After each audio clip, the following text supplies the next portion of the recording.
Je n'ai jamais considéré que j'étais dans une secte. J'ai toujours lutté contre. Pourquoi je le dis toujours, c'est que je ne suis pas un révolutionnaire d'occasion. Mes convictions, je les ai construites patiemment. La marche du monde, Valérie Nivelon. Il est réputé pour son franc-parler et sa droiture. Admirateur de Senghor dès son plus jeune âge et séduit par la lecture de Maurice Thorez, c'est pour défendre un idéal communiste de justice et d'égalité que Dansokho entrera en politique.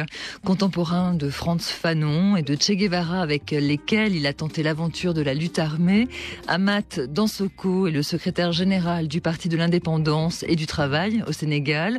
Il est né en 1937 à Kédougou, dont il est l'ancien député maire. Également ancien ministre, Amath Dansokho a participé à l'alternance de mars 2000 avec Abdoulaye Wade.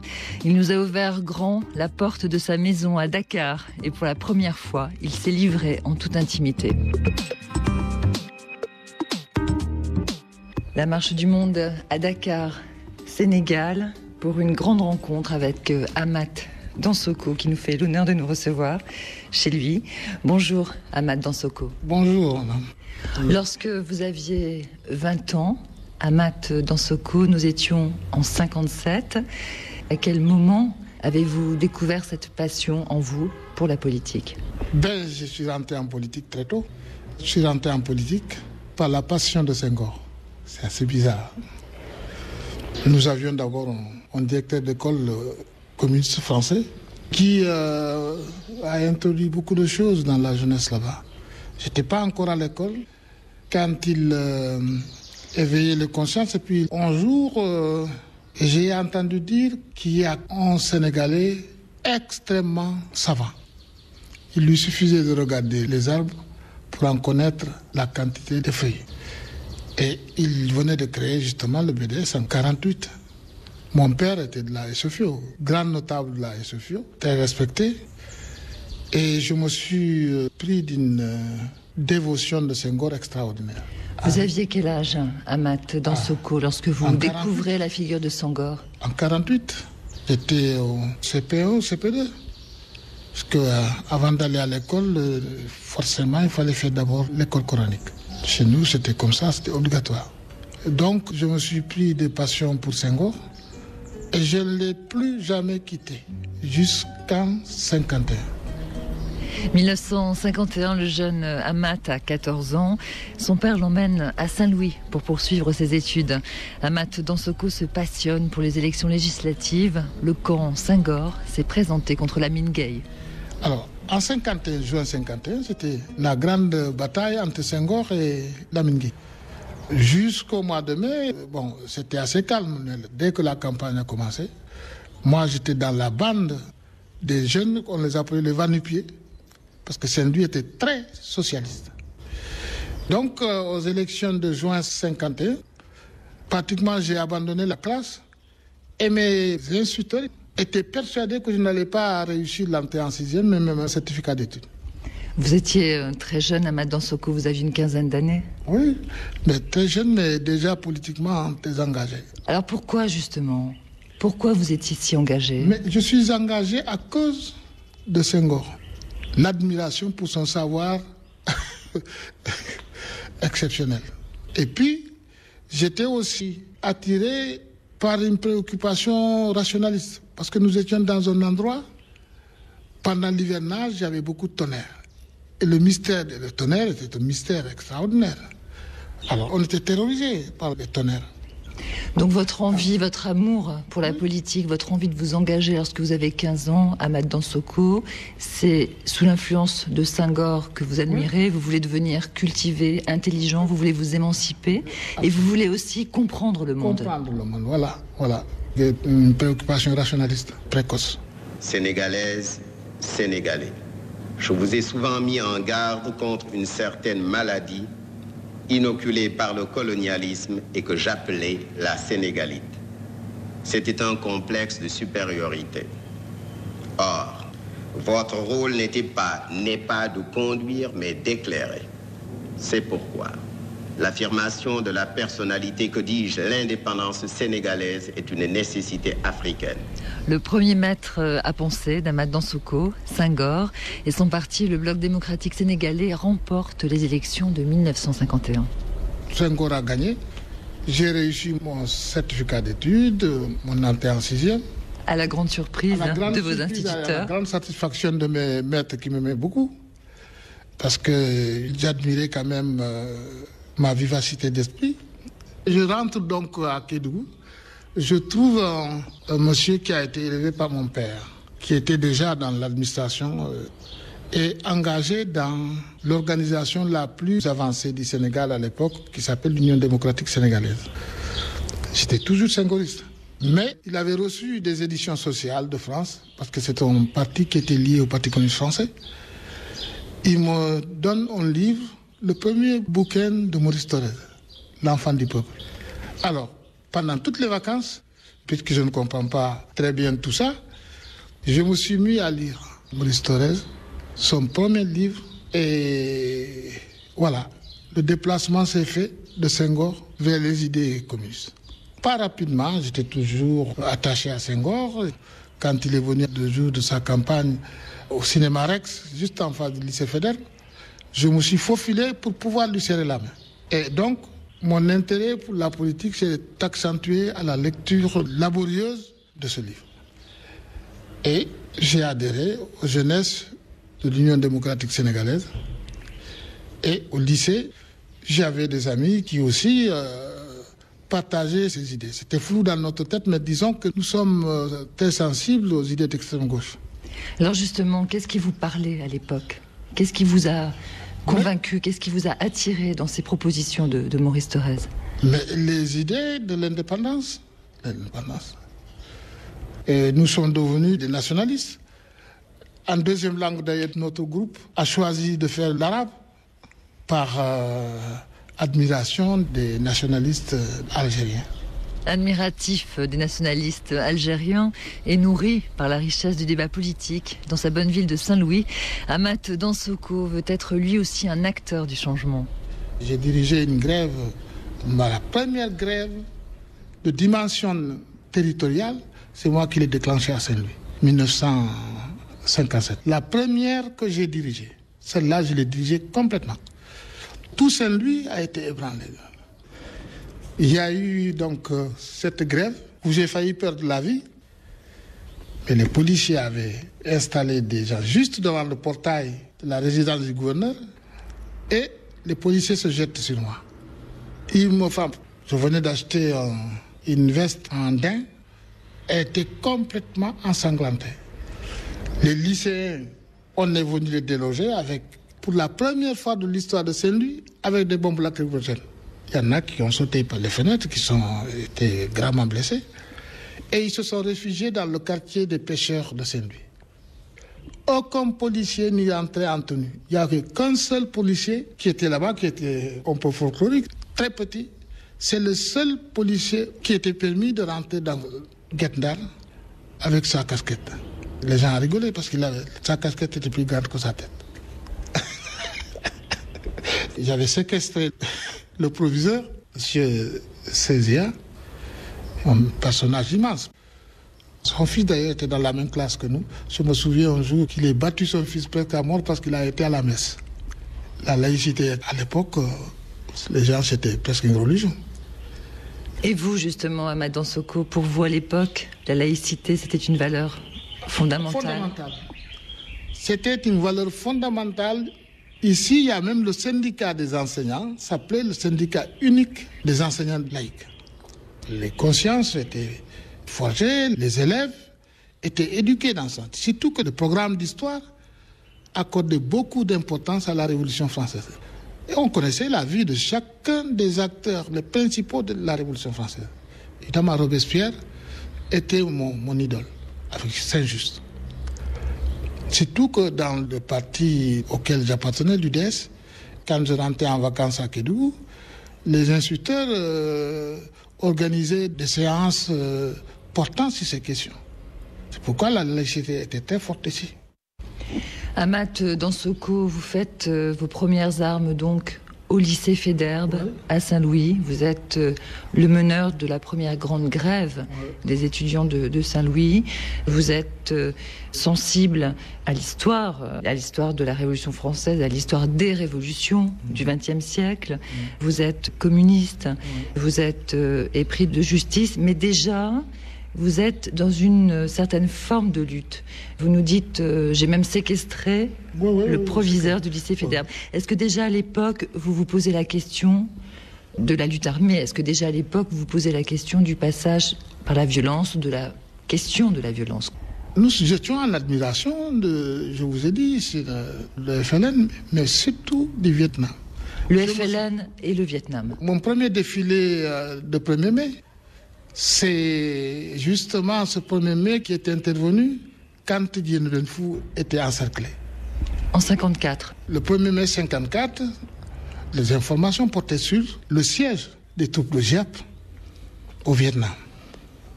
On avait le journal Paris-Dakar, tout le monde était là-dedans.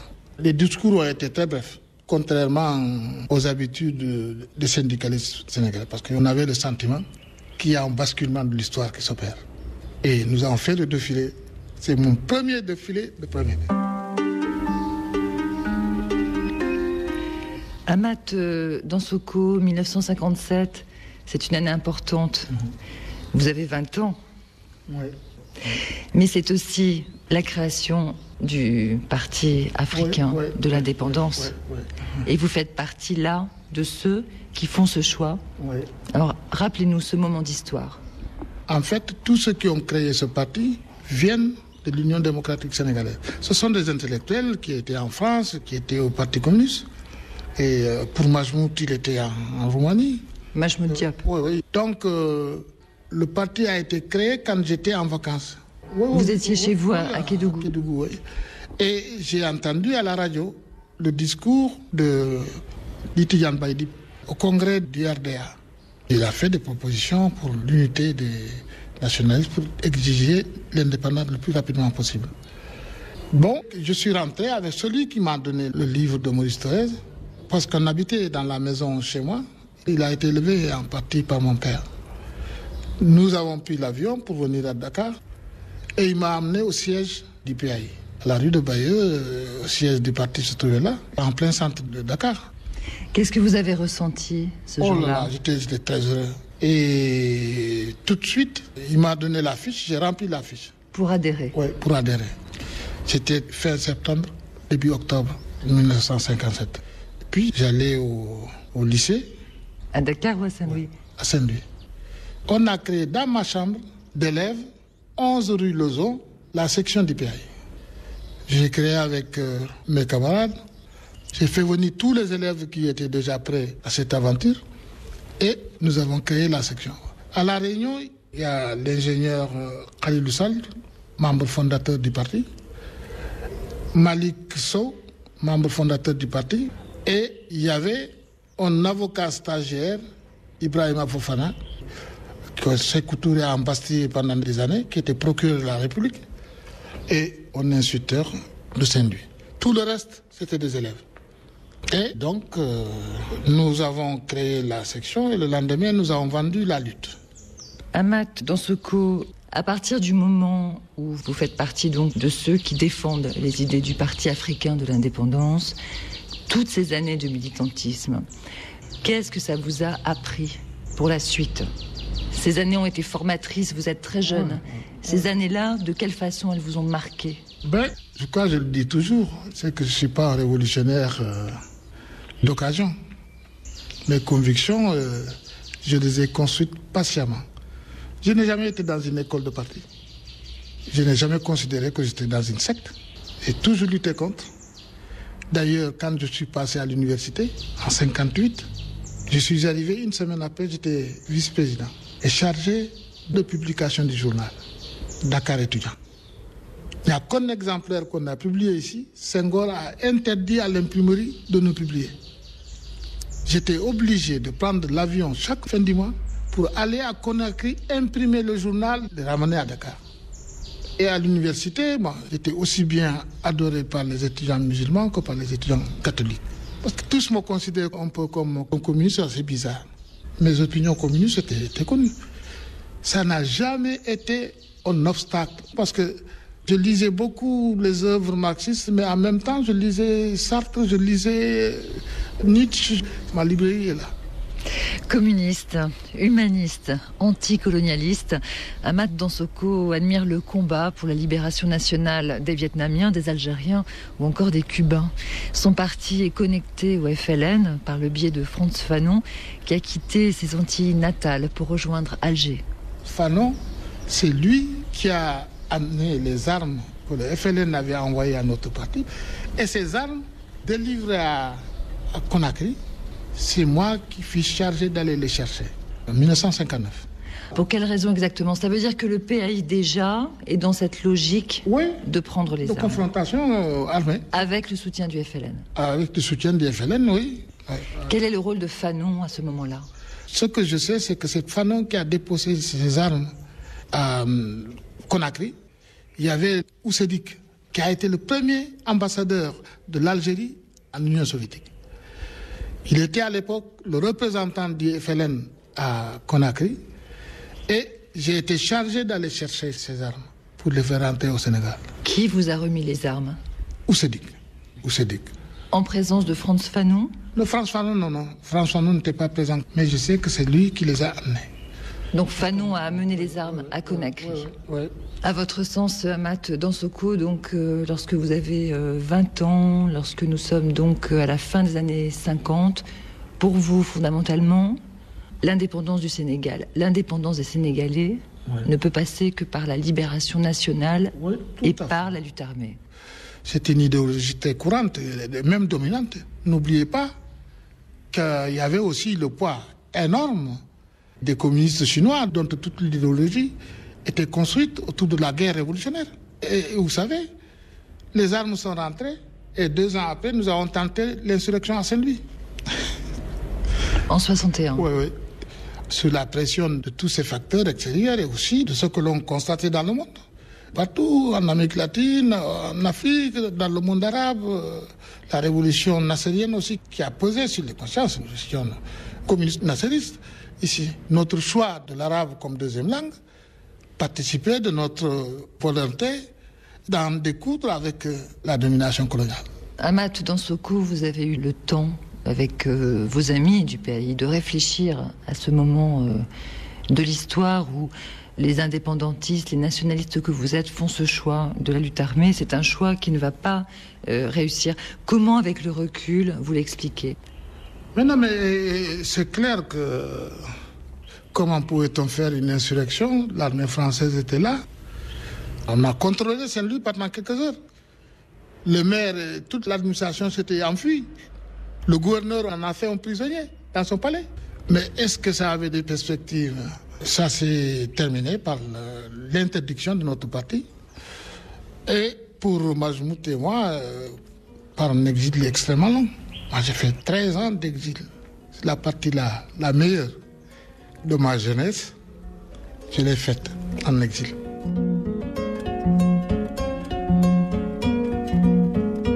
Avec chaleur et sincérité, Amath Dansokho se raconte dans La Marche du Monde. Amath Dansokho, portrait d'un révolutionnaire, c'est à suivre juste après les infos sur RFI.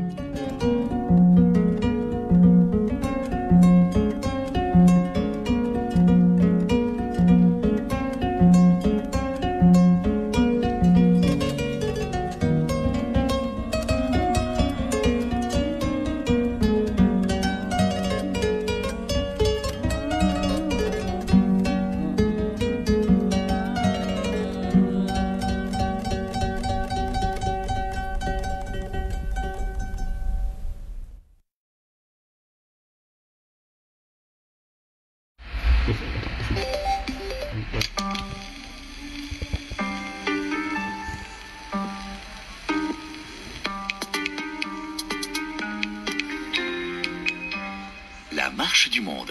Je n'ai jamais été dans une école de parti. Je n'ai jamais considéré que j'étais dans une secte.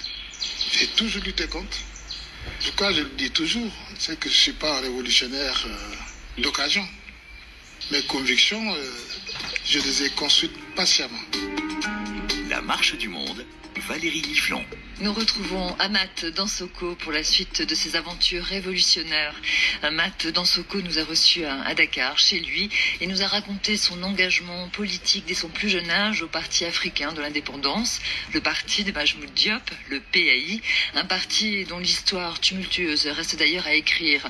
Amath Dansokho nous a confié avoir participé à une tentative d'insurrection menée au moment de l'indépendance à Saint-Louis grâce au soutien du FLN algérien et aussi de Frantz Fanon au nom de l'indépendance totale. Mais suite à l'interdiction de son parti et à l'échec de Scout Force, Amath Dansokho devra s'exiler, mais n'abandonnera jamais son objectif, la révolution. On ne s'est pas arrêté.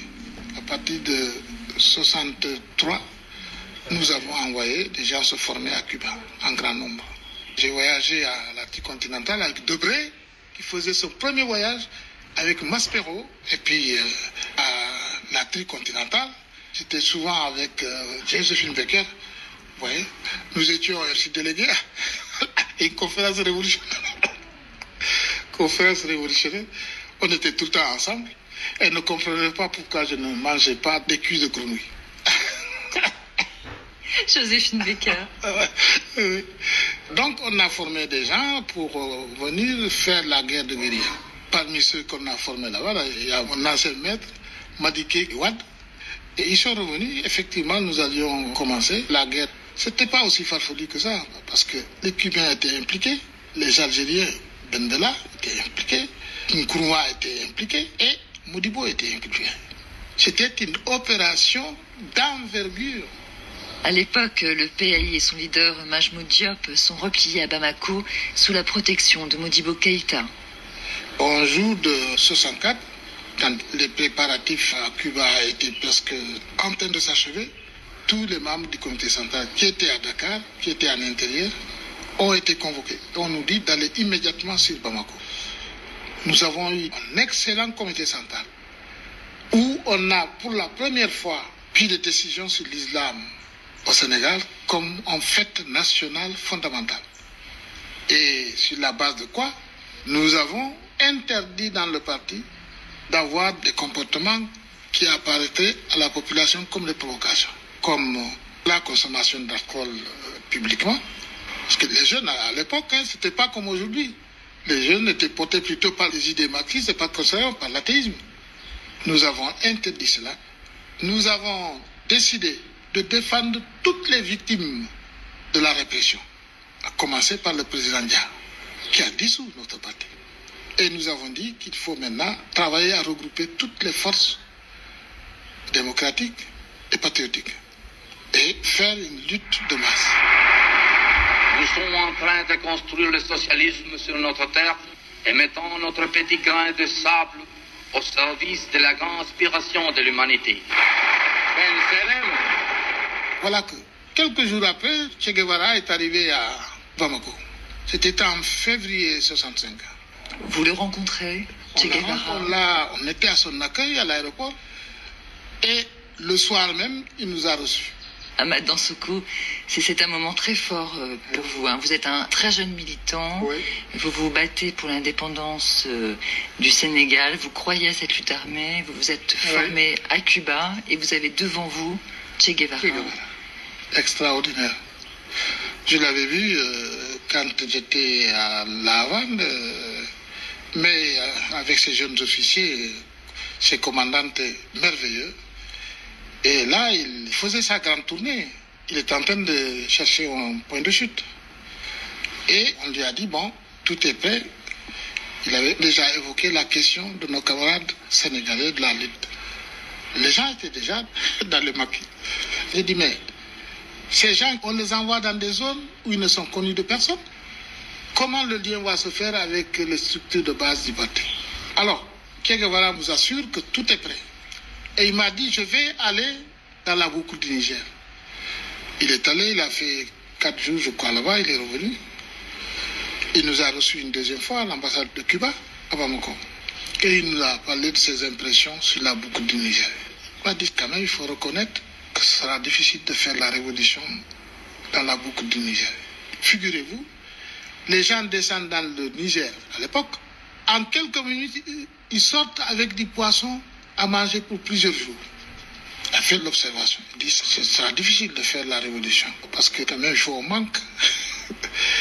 C'était vraiment l'âge d'or là-bas.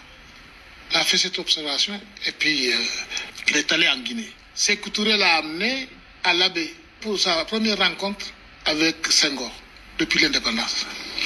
Tandis que Che Guevara poursuit sa tournée panafricaine, Amath Dansokho, lui, est expulsé sur Alger, libéré, devenu la Mecque des révolutionnaires du monde entier. Et c'est là que Amath retrouve le Che 3 ans après l'indépendance de l'Algérie. On nous expulse sur Alger. Et le Che, qui était en Tanzanie, en Afrique de l'Est, avec Nasser sur la vallée du Nil pendant la réforme agraire, qui est une chose extraordinaire, est venu à Alger à la conférence économique des peuples d'Asie et d'Afrique, là où il a fait son fameux discours où il disait que pratiquement sur les rapports économiques, il n'y a pas tellement de différence entre ce qui se fait entre les pays capitalistes développés et les pays sous-développés. Donc là, nous sommes en 65 toujours. Donc Che Guevara est à Alger, il fait une conférence. En mars 65, il est venu. Donc nous sommes allés le voir. Quelle était l'ambiance à l'époque à Alger? Alger, mais c'était une ambiance révolutionnaire. Tout le monde avait le mot dans la bouche. Les femmes elles-mêmes, la libération des femmes avec Ben Bella.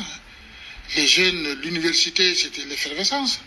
Ça allait dans tous les sens, mais dans le sens d'une exigence révolutionnaire vers des bouleversements partout, sur la réforme agraire.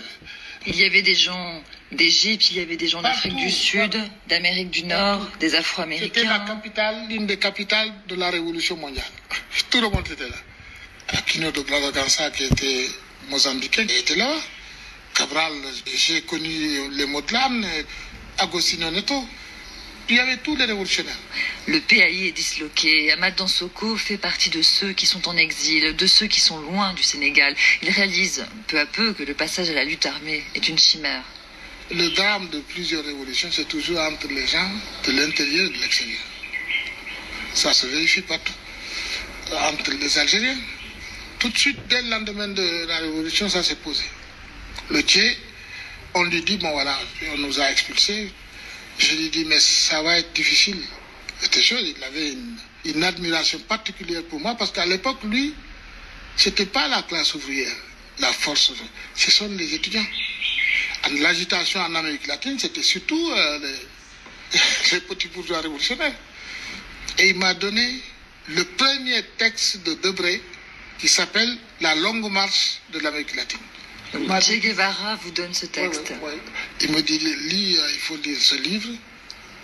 Eh bien, c'est intéressant, c'est écrit par un jeune philosophe du Parti communiste français. Retour à Bamako pour Amath Dansokho, mais avec la normalisation des relations entre le Mali et le Sénégal, Modibo Keïta, président du Mali, lâche le PAI. On nous a expulsés de Bamako.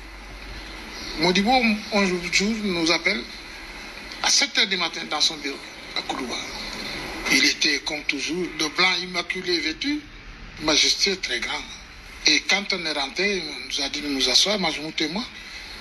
Il nous a dit, je suis au regret de vous demander de vous éloigner un peu de Bamako. Je partage entièrement votre vue.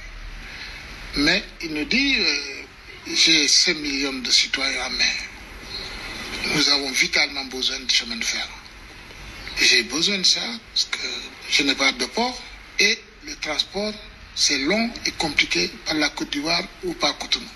Et j'ai fait signer des accords avec Senghor. Malheureusement, quand les guérilleros sont rentrés, il y a un des guérilleros qui s'est réfugié à l'ambassade. Donc le gouvernement du Sénégal a été averti qu'il y avait quelque chose qui se préparait. Et Senghor, quand il y a eu la fuite, il a envoyé son ministre des Affaires étrangères, Doudou Thiam, pour dire à Modibo, nous avons signé des accords. Voilà qu'on découvre qu'à partir de ton territoire, il y a une rébellion armée qui s'organise contre nous. Alors, c'est très simple. C'est le chemin de fer ou alors des révolutionnaires. Et sur la base de quoi, Modibo nous a dit de partir. Alors là, il avait presque les larmes aux yeux. Et il a négocié notre exil à Alger.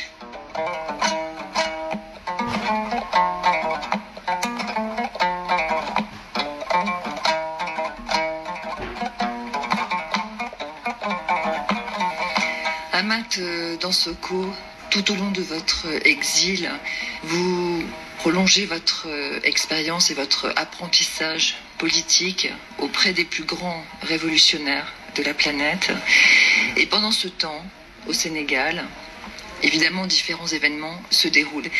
Vous qui continuez à observer ce qui se passe au Sénégal, que pensez-vous justement de la façon dont Senghor gère la révolution estudiantine et syndicaliste ouvrière de 68 et 69, et de la façon dont il va finalement verrouiller à la fois bien sûr les partis politiques, vous en avez fait l'expérience, mais aussi les syndicats?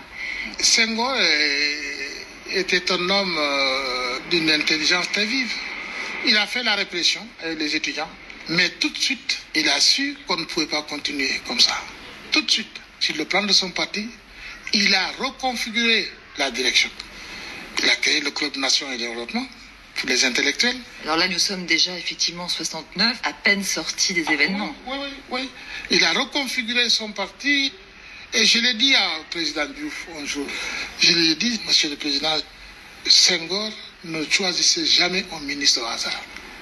Ces gens qui ont émergé à cette occasion-là, Babacar Ba, Alioune Sène, Cheikh Hamidou Kane et les autres, ils viennent souvent de grandes familles.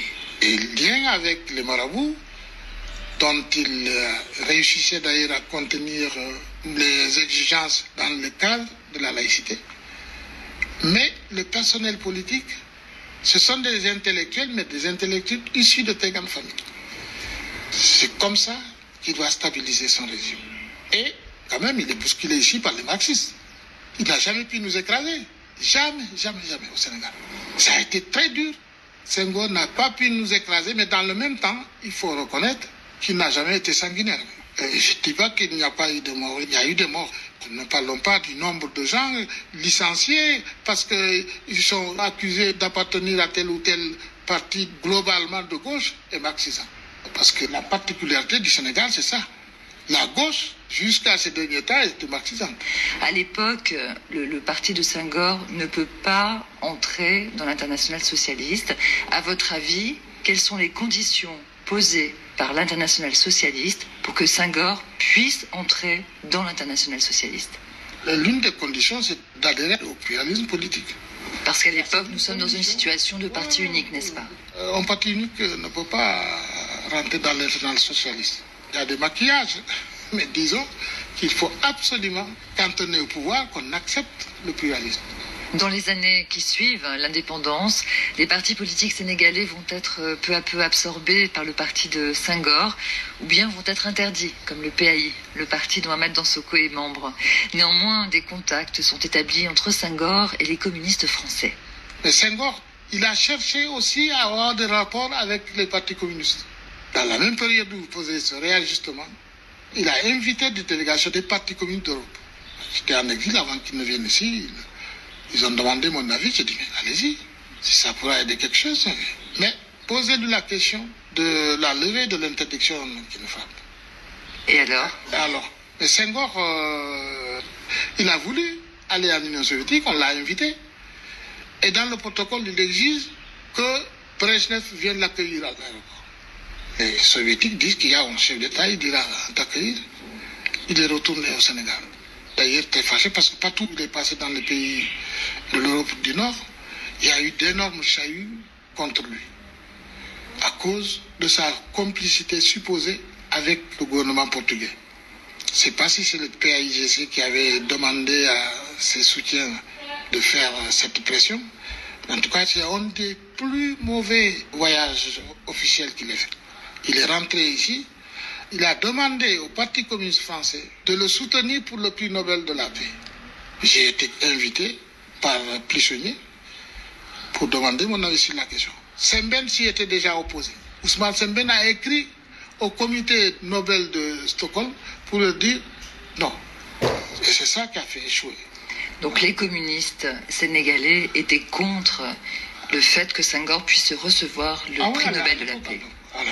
C'est fort de tout ça que Senghor convoque un conseil national où il a présenté un rapport sur la seconde lutte de l'indépendance.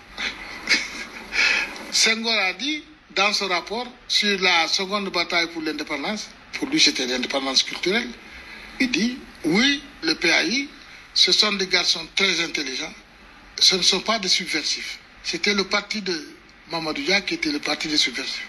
Pour quelle raison donc Senghor réhabilite en quelque sorte le PAI? Une manœuvre politicienne, parce que n'oubliez pas que le parti de Cheikh Anta, le FNS a été dissous sous le prétexte qu'il y a des partisans de Mamadou Dia qui l'ont rejoint. C'est le prétexte que les subversifs sont rentrés dans le parti de Cheikh Anta. 2 fois, c'est l'argument qu'il a utilisé. Ça l'a amené à reconfigurer donc toute sa politique pour asseoir son parti sur des intellectuels, donc la modernité, mais une modernité avec des racines aussi dans le pays traditionnel. Amath Dansokho, quelle vision avez-vous de la décision de Senghor de reconnaître donc un premier parti d'opposition? J'ai nommé donc le PDS de Abdoulaye Wade. C'est cette circonstance qu'a utilisé Abdoulaye Wade. Et Abdoulaye Wade, c'est que Senghor est en quête d'une stabilisation de son régime. Et c'est dans ce contexte que Abdoulaye Wade est allé le voir à Mogadiscio.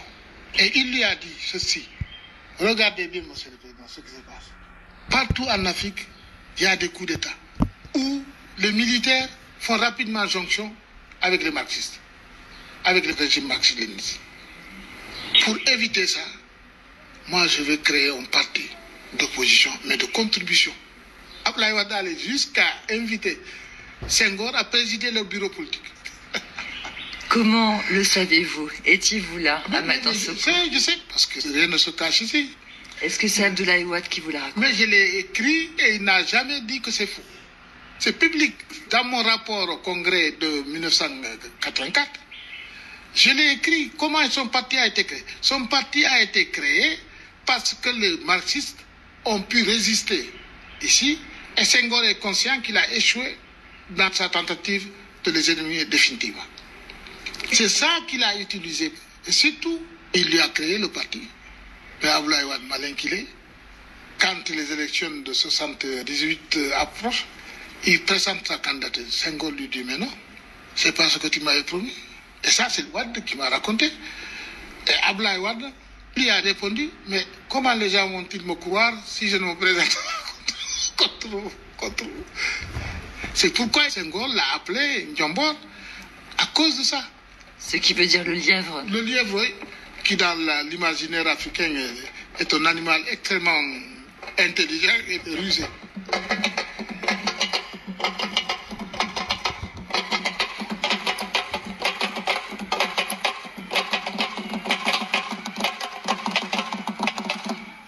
Amath Dansokho, il y a peut-être une caractéristique ici au Sénégal, c'est qu'effectivement les grands leaders des partis sont des intellectuels. Est-ce que dans le même temps, ce statut des leaders politiques n'a pas le défaut de ses qualités? Ce que je veux dire, c'est est-ce que cette domination en quelque sorte de la vie politique par les intellectuels sénégalais ne les coupe pas un peu trop du peuple et ne rend pas difficile le développement de ces partis en partis de masse? Oui, c'est clair, ça a beaucoup contribué à les indépendances. Nous étions des jeunes, on n'avait pas de charge. On était ou étudiants ou intellectuels sortis d'université en France ou de grandes écoles. Et ce qui est compliqué, parce que dans le parti, la dérive extrémiste du parti, c'était aussi le reflet de compétition de pouvoir à l'intérieur du parti. Alors, vous voulez dire que oui, pour se faire remarquer, il fallait avoir un discours de plus en plus radical. La surenchère extrémiste, parfois actionnée de l'extérieur, ça a beaucoup compté. Eh bien, nous avons consacré beaucoup de temps à nos différents intérieurs. Comment les populations pouvaient se retrouver dans tous ces gens-là qui se réclament du marxisme-léninisme? C'était difficile. Nous avons commencé à peser quand nous nous sommes mis ensemble pour pousser Abdoulaye Wade vers le pouvoir. Ça a accru notre prestige. Et ça a donné confiance aux jeunes. C'est la caution du pôle de gauche que nous avions constitué ici, dans cette salle. Ici, dans la salle à manger de Amath Dansokho, ici à Dakar. C'est ici que nous avons préparé la montée de Abdoulaye Wade au pouvoir. Dans ces fauteuils même où nous sommes assis. Dans ces fauteuils, et il le sait. Et effectivement, en mars 2000, c'est l'écrasante victoire du camp de l'alternance. Les Sénégalais chantent dans les rues à la gloire du SOPI. On a gagné. C'était extraordinaire. C'était une véritable déferlante. Parce que notre union à gauche a donné plus de confiance aux gens. Il est possible de faire autre chose de différent. Ça a pris notre tenue. Moi, je ne suis pas resté plus de 6 mois dans son gouvernement. Parce que d'abord, je suis rentré dans le gouvernement malgré moi. Mais c'était incroyable. Il a voulu envoyer les forces de répression, nos CRS locaux, ici, contre les syndicats. J'ai dit non, moi je ne serai pas membre d'un gouvernement qui réprime les syndicats. Et puis un beau jour, ils m'ont dit, mais oui, il y a des ministres ici qui disent une chose ici, qui disent le contraire ailleurs, et ça quand même, ce n'est pas possible. Et ils n'osaient pas dire mon nom. Dès qu'il finit, je lève le doigt, je dis, c'est le président, est-ce que je dois dire quelqu'un? Il m'a dit, oui, vous avez la parole. Maintenant, je vais vous dire une chose, monsieur le président. Et je le pointe comme ça, devant tout le monde. Je dis, je suis chef de parti. Nous sommes alliés, mais notre parti est indépendant. Quand il a une opinion, il la dira haut et fort pour que tous les Sénégalais sachent ce que nous voulons. Et je vous rassure, je ne suis pas un comploteur. Maintenant, je vous dis, monsieur le président, je ne changerai pas. Que si je change, les Sénégalais vont rire de moi. Depuis quelques temps après, je suis destitué, du gouvernement et un autre ministre a été désigné à ma place. Ahmad Dansokho, vous nous l'avez dit, je n'ai jamais changé, je ne changerai pas. Vous avez connu le président Senghor, vous avez connu le président Abdou Diouf et le président Abdoulaye Wade. Vous nous avez dit, même au plus fort de notre lutte, nous le PAI, vous avez d'ailleurs dit que vous regrettez la dimension violente de votre lutte, mais vous avez dit Senghor n'a jamais été un sanguinaire. Oui. Est-ce que de votre point de vue, ses successeurs, que ce soit Diouf ou bien Wade, ont respecté les droits humains? Senghor, voilà, je confirme ce que j'ai dit tout à l'heure. Je ne dis pas qu'il n'y a pas eu de mort. Il en a fusillé. Mais ce sont des militants à lui qui ont tué. Mais ça, il le faisait pour que les gens renoncent à la violence. Ce sont des militants à lui qui se sont entretués ou alors des gens qui ont tenté à sa vie. Ça y est, il a été implacable. Abdou Diouf, il n'a tué personne. Nous avons fait de ces choses en 88 avec Abdou Diouf. N'eût été son sang-froid et sa volonté que ça ne dégénère pas en tuerie, il y aurait eu des fleuves de sang dans ce pays. Mais Abdou Diouf n'a pas utilisé un seul coup de feu contre quelqu'un. Abdoulaye Wade, quand il est venu, il était venu sur un grand projet de libération. Mais la première des choses qu'il a faites, c'est de donner son aval à l'assassinat du président du Conseil constitutionnel. Et j'étais le premier. Quand on est sorti de la salle mortuaire à la levée du corps, j'étais avec le Premier ministre. J'ai levé le doigt, j'ai dit, ils l'ont tué. Ils l'ont tué parce que ça a été planifié. Et après, il y a eu ce qu'on a tenté contre Talla Sylla. C'est son entourage direct qui a voulu tuer Talla Sylla. Les enquêtes de gendarmerie sont claires. Mais jusqu'à présent, il n'y a pas de procès. Ahmad Dansokho, vous qui avez tout au long de votre vie rencontré de nombreuses personnalités politiques du monde entier, aujourd'hui vous avez 75 ans. Quand vous continuez tous les jours à mener votre combat politique, finalement, parmi toutes ces personnalités, quelle est celle qui continue à vous éclairer? Quelle est celle qui continue à être un modèle pour vous? Il y en a tellement eu. Ça, je pense que c'est sans doute Nkrumah. C'était difficile. Il était génial. Et ce qu'il a pensé pour l'Afrique, je ne pense pas qu'il y ait un seul homme qui l'atteigne à la cheville.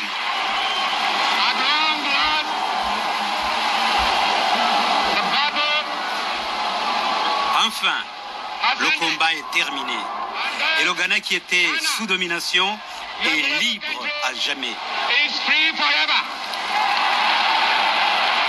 From now on, there is a new African in the c'est l'avènement d'un nouvel Africain dans le monde. Un Africain prêt à livrer ses propres batailles et à montrer que le noir peut s'occuper de ses propres affaires.